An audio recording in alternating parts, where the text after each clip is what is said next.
This is Raphael Lemkin, the man who coined the term genocide. He said, "Genocide is directed against the national group as an entity, and the actions involved are directed against individuals, not in their individual capacity, but as members of the national group."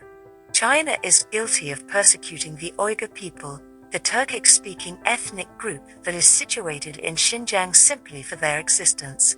Against the backdrop of anti-Han sentiments due to forced assimilation and efforts towards separatism in the 90s that led to violence involving the Chinese government and the Uyghurs in the Xinjiang region, the government crushed any form of dissenting voices. There has been a heavy crackdown on the Uyghur population by sending them to re-education camps, which are fronts for forced labor and several other human rights violations. It is reported that over 12% of the Uyghur population have been detained, amounting to about 1.6 million people, maybe even more. There is evidence of even intense surveillance, forced labor, forced sterilizations, etc., culminating in the ethnic genocide of the Uyghur population, effectively attempting to erase their traces from this world. Can you think of a genocide that is not preceded by an attempt to erase culture? There isn't one. Like Lemkin has observed, physical and biological genocide are always preceded by cultural genocide or by an attack on the symbols of the group or by violent interference with religious or cultural activities. Culture is a distinctive binding force for minority populations that is embodied through religion, language, and other ethnic characteristics.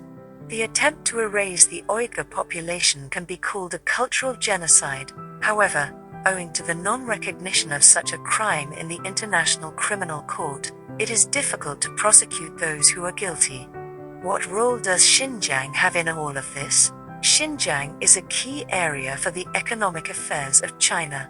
While it is mostly a desert region, the area is responsible for more than a fifth of the world's cotton supply.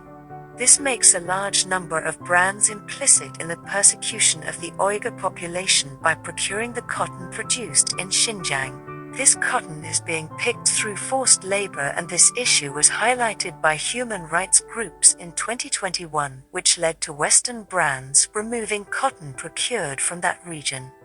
This area not only has an abundance of natural gas and oil, but is also in a prime position for trade activities, as it is close to the Central Asia region, which is understood to be an important link for trade between China and Europe. Despite calls to end the persecution of Uyghurs, it seems like those voices have died down in the past few months. We would like for this video to hopefully bring it back to the forefront where it deserves amplification. Let's look at some very intrinsic parts of the Uyghur culture that are being threatened.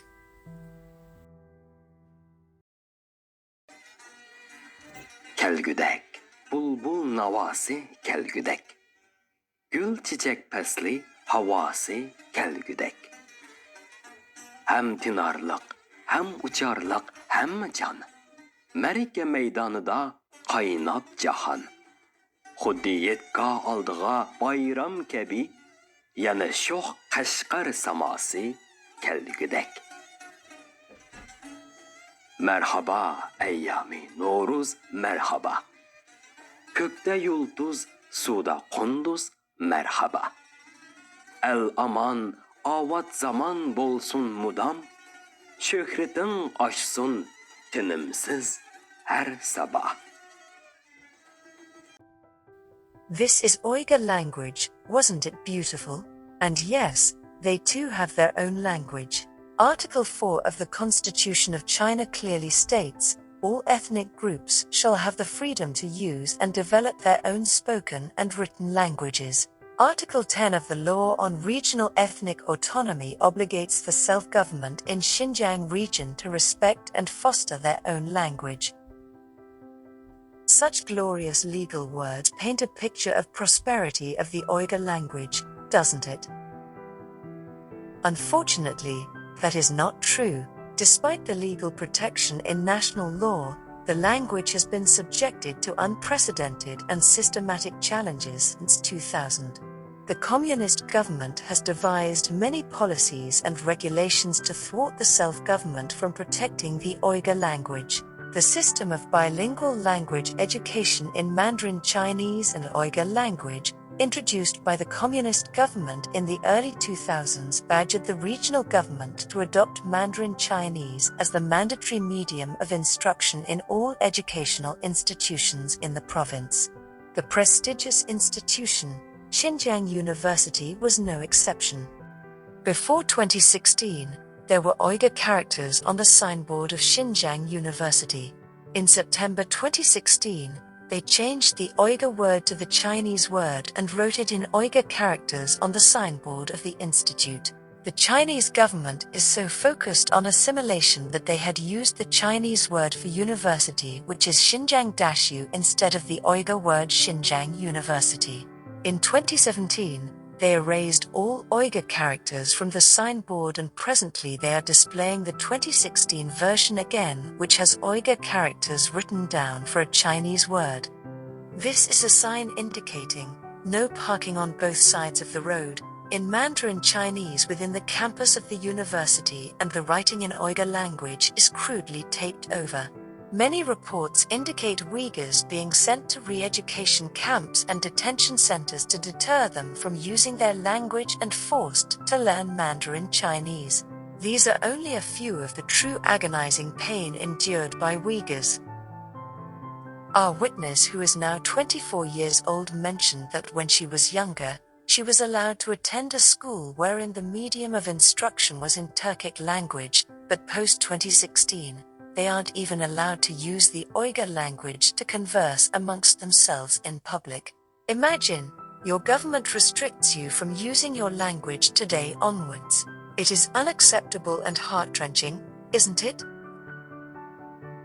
Mumtimin Elia, an IT engineer, wrote a petition to recover the rights of Uyghurs with respect to their language. But he was sentenced to 12 years for the same, which is not a crime in any egalitarian society. It is very unfortunate that he is neither the first nor the last victim in the juggernaut. Although China is out of reach from the hands of the Human Rights Committee and the International Criminal Court, they are still under the hook of the Committee on Elimination of Racial Discrimination.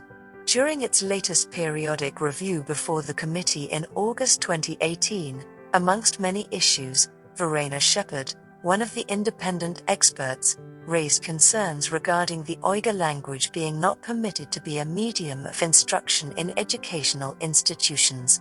China claimed the bilingual education policy is suitable for the students in the Xinjiang region for integration purposes, but the well-renowned civil society organization, Amnesty International, estimated the statistics of students taught in Mandarin Chinese language of being 85% in 2012 to be above 90% in 2020. Mr. Kutt, follow-up coordinator, expressed his disappointment, saying, "The Chinese delegation surely did not think that a body of experts such as the committee would believe lies or repeat them in a dialogue with the delegation, nor the delegation had traveled to Geneva only to claim that no action needed to be taken." Despite the committee noting the ban on the Uyghur language in educational institutions in its concluding observations, Uyghur Muslims in Xinjiang region are still at the mercy of China to use their own language. Now listen to what Mr. Mehmet Toti Athawala has to say. Şunun üçün bizning Uyg'urlarningki taqigacha Xinjiang Uyg'ur avtonom rayonida Uyg'ur tilimiz qonuniy o'rnini yo'qotmadi. Gerçi Xitay ma'rif sahasında Uyghur tilini chiqarayotgan bo'lsa-mu, ammo hukumat tili bo'lish salohiyatini amaldan qoldirgani yo'q. Matbuot tili bo'lish alohida amaldan qoldirgani yo'q. Endi Uyg'ur tili Xinjiang Uyg'ur avtonom rayoniningki ikkinchi hukumat tili, ikkinchi matbuot tili. Yatağı Uyg'ur tilininki qonuniy o'rni shaklan amaldan qolgani yo'q. Endi uni amaldan qoldiryaptimi deyli. Bütün matbuotlarni amaldan qoldiryapti. Bütün hükümet hüccetlerini tamamen Uygurcadan çıkarıverdi deyle. Şunda boğan takdirdimi, Uygurlar hemmesi Xitayca sözleydiğen boğan takdirdimi, Uygurlar yeni millilikini yukatmayı da oylayman. Nemişka desanız, Xitayda huyzu tungan da bir millet var. Ularning örf odati, tili hammasi Xitoycha bo'lsa, bu dini o'xshamaganligi uchun bir millat bo'lib qoldi. Shundaq-ku. Undaq bo'lgan ekan, Uyg'urlar yana belgilik darajada Xitoylashsa-mu, yana Uyg'ur deb o'zini Uyg'ur deb atashni va Uyg'ur kimligini saqlashni davomlashtiradi. Bundaq bo'lgan ekan, siyosatda bo'shliqqa imkoniyatga erishganda yana Uyg'ur tili, Uyg'ur madaniyati qayta baş götürüp çıkıyor. Şuna biz küçük vaxtlarda ata-onamizniki yoki otalarımızdan, akalarımızdanki bizga diniy tarbiyalarini bilishiga sharoit botdi. Masalan, men Qur'on savodini ocham chiqaman. Ammo navbatda bundaq ehtimollik tamamen yo'q, chunki hozir oilalar muammasi kontrollik ostida kameralar bilan kuzatyapti. Bulutma 2017-yildan keyin Uyg'urlarningki oilasida o'zining farzandlariga mayli diniy yoki milliy urf-odatlarni o'rgatishimi tamamen cheklendi. Bularning hammasi diniy asabiylik yoki terrorlik deb qaralib, hukumat tarafidan qattiq bostirilishga duch keldi. Shunga navbatda Uyg'urlarningki farzandlari Xitoyninki davlat organlari tarafidan tortib olingan, tutqun qilingan holatda turibdi. Mayli maktab şeklini algan yığılış lagerlerde olsun. Mesela statistikalar farklı ama bazılarda 1 milyondaydı, bazısı 900 mingdaydı mesela. Uyghur balalarınki yataklık mekteplerde küçük balalarınki uğurlaştırılıp Xitay tili boyunca, Xitay medeniyeti boyunca terbiyelenatkanlığını bilimiz. Qısqası hazır Uyg'urlarninki oilasida o'zining bolalariga mayli diniy yoki milliy urf-odatlarini, an'analarini o'rgatish imkoni yo'q. Let's look at threats to religion. Many international organizations such as Human Rights Watch have reported on the control of the Chinese government on the religious activities of the Muslim Uyghurs. The reports highlight how Xinjiang is monitored for its religious events. The current officials are trying to govern the religious activities in Xinjiang with repressive practices and implementing their new reforms and policies to prohibit them from practicing religious activities. Our female witness recounted that she was forced to drop out of school because of not being able to continue wearing the hijab, which was terrible for her psyche. She also expressed concern for the young generation of Uyghurs who are learning under extremely difficult conditions and are forced to assimilate to the Chinese government-mandated communism. Hem de bizdeki Uygurlarninki Xitoyda yaşaşı hakikaten oson emas. Çünkü Uygur bo'lish Xitoyga nisbatan bir jinoyat. Shuning uchun yaqinqi yillardan buyon Uyg'urlarni faqat Uyg'ur bo'lganlik uchun lagerlarga solayapti. Uyg'ur bo'lganlik uchun insoniy haq-huquqlardan mahrum qoldiryapti. Masalan biz kichik vaqtimizda bizning yezlarda, maktablarda mecburi emgak salatdi. Ko'pincha emgak salgan vaqtda shu yerdagi yerlik Xitoylarninki ishlarga salatdi yoki Uyg'urlarni emgakka soldigan, ishga soldigan kadrlarninki boshlig'i Xitoy edi. Cho'qim maktabdan otizm tarbiyasini majbur tanglatdi. Namoz o'qig'ili qo'ymaydi. Undan boshqa namozga o'qig'ili qochib, maktabdan qochib borgan bolalarni yoki jazolaydi yoki uratdi masalan. Bu xil mesela bizde biz ve ula degan tuyg'uni kuchli shakllantirganda ondan keyin eng men chet elga chiqishning oldidagi mezgillarda bo'lsa Uyg'urlar qaratilgan eng chong yeklashlardan biri pasport bermaslikdi. Shu tufayli men 10 necha yillab pasport iltimos qilib pasport ololmay chet elga chiqib o'qish musofamga kechikib ketgan. Xitaylarga nispeten normal ilişkili bulduğun pasport Uygurlarga nispeten intayin kıymetlik yoki bo'lmasa mumkin bo'lmagan bir narsa edi. Undan başqa mayli yerlikdagi ish qurilish nisbati bo'lsin, nurg'un ishlarda, doktorxonalarda yoki hukumat organlarida muomala yoki ish bajarish jihati bo'lsin, Uyg'urlarni, Uyg'ur tilini yeklash, kamsitish bundan tortib ig'ir holatda mavjud. Hozir tamoman xitoychalashib ketdi masalan. Bularning hammasi menda shaxsan bir mustamlika ostida yashayotganlik tuyg'usini yaratib kelgan. Men hali kichikimdan o'zimninki bir mustamlika ostida yashayotganligimni va bu mustamlikaga qarshi kurash qilishim kerakligini his qildim. One of the practicing Muslims, Tursunjan Mamat, explains how Western China's Xinjiang region is facing ethnic issues and how China's Communist Party is treating them. Many mosques have been demolished and a large number of worshippers reduced as well. This is a 483 years old mosque in Koshgar's historic Karjalik County, famously known as Karjalik Grand Mosque. In 2018, China restructured it by reducing the size of the mosque and installing a conspicuous red banner on the gate in Chinese characters translated as "Love the Party and Love the Country." The same structure was demolished and poorly rebuilt in the year 2019, where it was reduced to 1/4 of its original size. These are the satellite images of the location from 2017 to 2019. The changes are quite apparent, isn't it?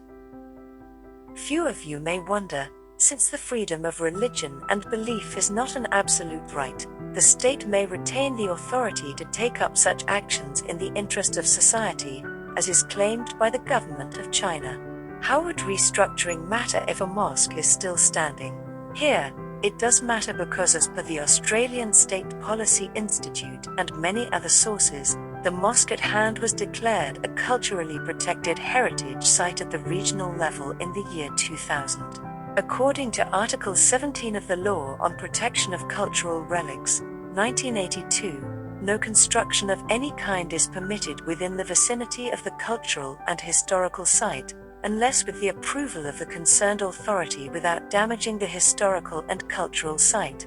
Here the construction was not only carried out in the vicinity of the cultural site, but with the site itself. The erasure of such tangible traces of Uyghur culture and religion is not an isolated incident. This is Keria-Idkar Mosque, another historic mosque. The image on the right from the year 2018 shows the complete destruction of the mosque.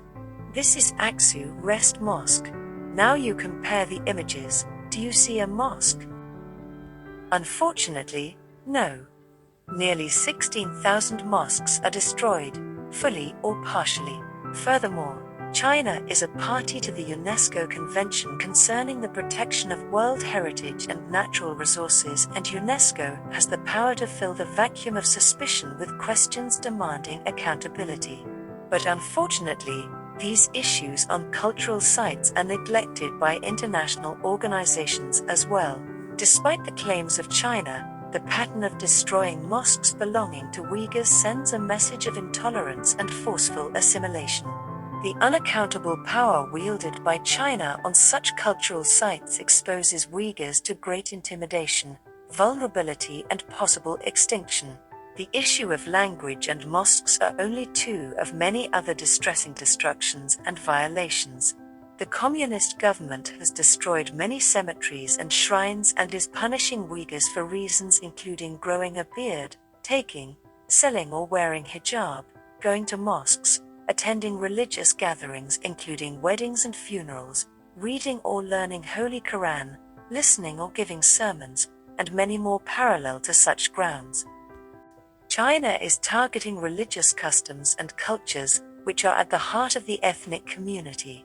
The culture with nearly 6,400 years of history is prevented from being passed on to future generations.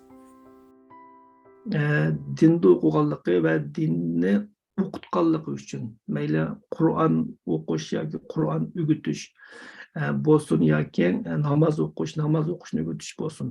Shunday faoliyatlarni qilganlik uchun tutilib, sulangan, jazolangan, turmalarga kesilgan kishilarning hisobi yo'q. Menmu bir qancha qatim Ramazonda yoki Qurbon hayitda, Ro'za hayitda yuvan atrofida jirmon to'lab undan qo'yib berilgan. Bevosita boshdan kechirganlarim. Qisqasi diniy besim intayin ig'ir bo'libmi, qizlarga, ayollarga nisbatan bu texmi ig'ir. Ayollarning, qizlarningki bo'libmi islomcha kiyinishi, hijoblanishi, ularni jamiyatda yeklash kuchurtadi, ommaviy sorunlarga kirishdan cheklaydi, hukumat organlarida xizmat qilishdan va hukumat organlariga kirib ish bajarishdan to'sadi.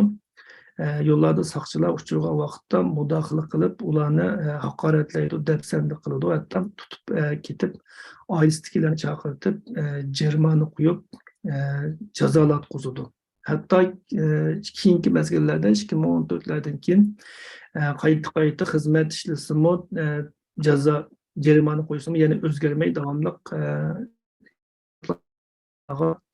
jinoiy ishlar bo'yicha jazo berishni yo'l qo'yganda 5 yillik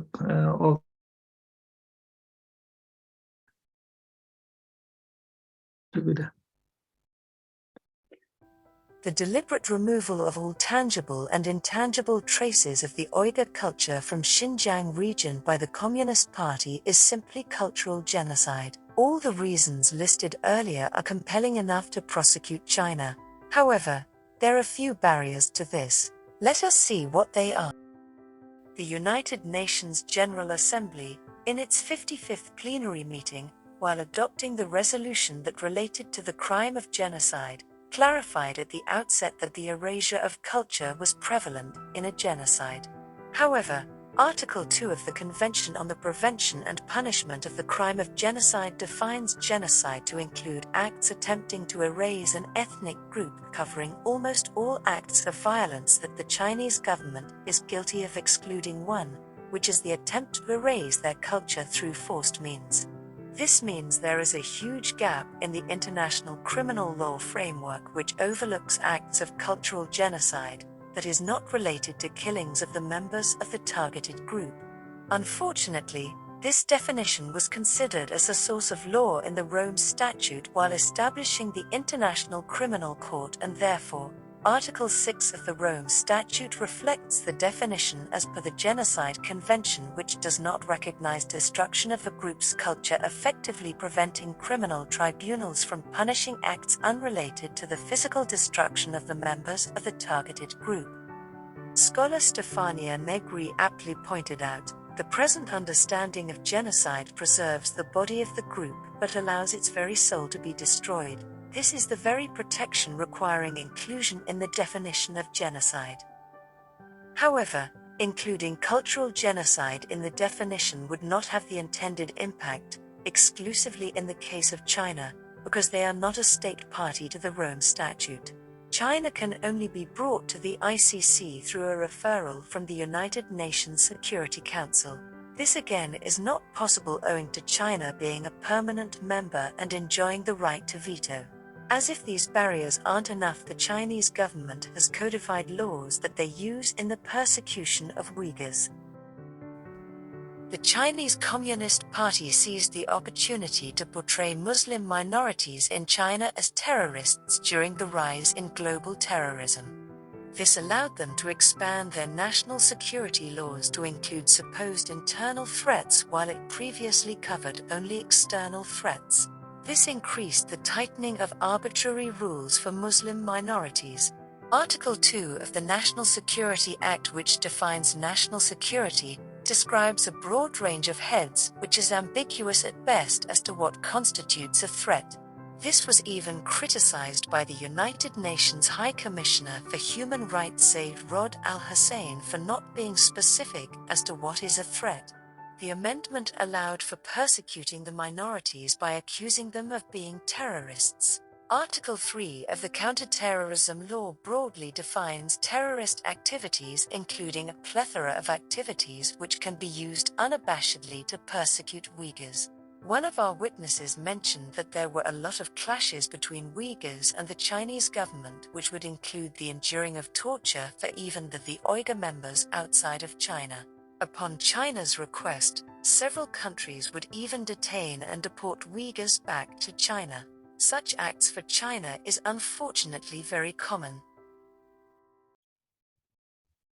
Chet elge chiqqandan keyin men özüm Xitoydan bevosita tahdidga uchrab baktım. Masalan, 2017'de men maktabga kirib, Turkiyaga kelib qilgandan keyin uydagilarni besim qilib Xitoylar menga hukumat tarafdan uydagilarga besim qilib, uydagilar orqali meni qaytib kirishga zo'rlagan, men uni rad qilgan 2017'de. Ondan keyin meniki ukamni lagerga soldi. Ondan keyin onamni soldi 2018'ning o'rtalarida.